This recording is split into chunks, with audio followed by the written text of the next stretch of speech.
Now that you've created a folder, let's go ahead and create a page. Like we did before, the first step is to click on the Add Content button at the very top. You would need to select your department's folder again. So choose Training as we did in the previous example. On the new pop-up, you will select the option titled Create a Page with a 1 sidebar.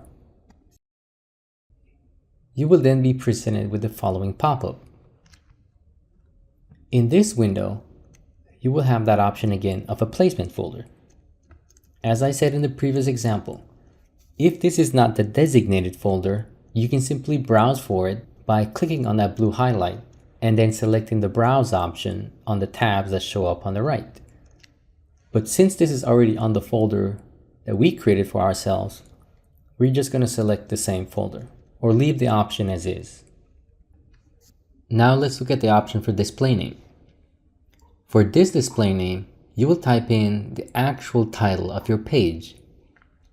If you recall from the previous example when we were creating a folder, that the folder had to be in lowercase and no spaces. So that is why I indicated that you need to make a note of the fact that display name for folders are different than a display name for a page. So go ahead and type in a display name for your page. And for this example, go ahead and type in your name and then '(s) website. Now let's move on to title. For title, go ahead and type in everything in lowercase and no spaces. Usually you want your title to be as short as possible, or in a way that you would be able to locate it whenever you're searching for it within Cascade. So in this example, I'm going to title mine John-Doe-website. For yours, go ahead and type in your name with the dashes and everything in lowercase. Now let's move on to keywords. Keywords are topics that define what your content is about. It makes it easier for people to locate your page using a search engine. So for this class, go ahead and type in 3 different keywords. Type in Cascade, comma, Cascade Training, comma, and Cascade Workshop. You can put in as much keywords as you need once they're relevant to your page. It makes it easier to search for whenever people are searching for it on the search bar.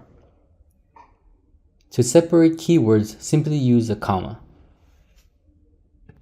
And now for the description, write a basic description that's relevant to your page. In this example, you can simply put, "This is a basic Cascade website," full stop. And for start date, go ahead and select today's date.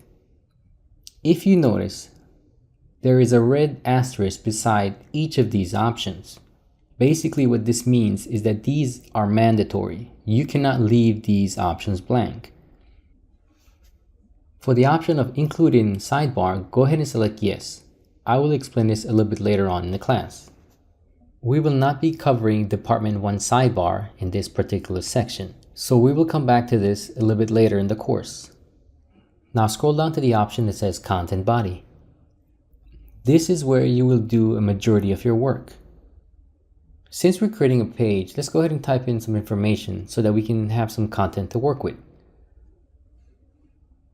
Let's go ahead and type in heading 02 and then hit the return key and type heading 03, then hit the return key again and type in heading 04 and hit the return key and keep typing till you get to heading 06.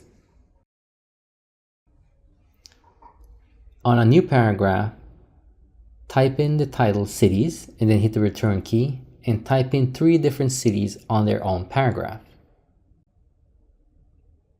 And then type in another title called animals and type in 3 different animals by hitting the return key for each paragraph as well. Now let's go ahead and finalize this step. To submit the changes or create the page in this example, simply click on the 3 dots at the very top right that is beside the preview draft button. You will get a small pop-up.